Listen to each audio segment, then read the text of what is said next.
Some people find a wife that ends up being a foolish woman rather than the wise woman that they needed in order to accomplish what you're seeing. For you men out there that don't realize this, your wife is tremendously responsible for your success. I would even say that without her, you would have no success.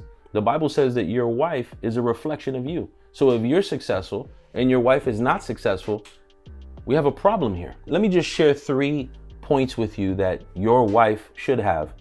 And number 1, she needs to fear the Lord.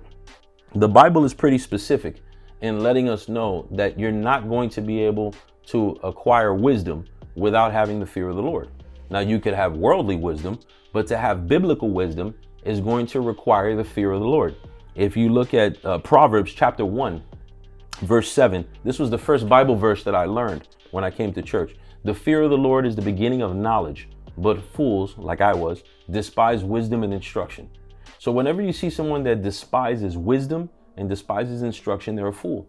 And if you're dealing with a female friend or anyone that you're considering being your wife right now, and she doesn't fear the Lord, she doesn't want to gain wisdom and knowledge, you need to run 150 miles an hour in the other direction of that girl.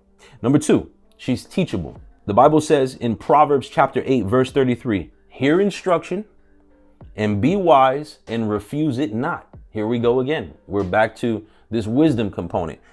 Why do you think God is making wisdom such a big deal, especially as it pertains to the wife? Well, chances are your wife is more than likely going to be home with your children on a daily basis. So if she's instructing your children and she's a fool, she's going to teach them how to be a fool. Your wife will also have access to your bank account.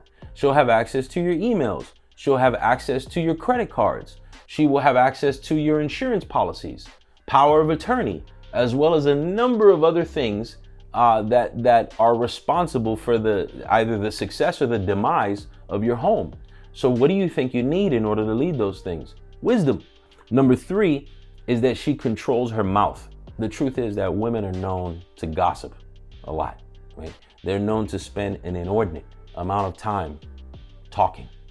The Bible has a verse about that in Proverbs chapter 10, verse 19, where it says, in the multitude of words, sin is not lacking. So whenever you're continuing to communicate, overemphasizing and just talking and talking, you run the risk of contention rearing its head. And these are the 3 primary attributes that I found in my wife that I love so much about her.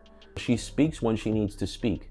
And I think that when a woman is going to speak, it needs to be something that's edifying, something that's valuable, something that really represents who your wife is. If you check the book of Genesis, you'll find that God provided you a wife so that she could be, it's condensed down to 2 words, perfect helper. And that's really what you want your wife to be.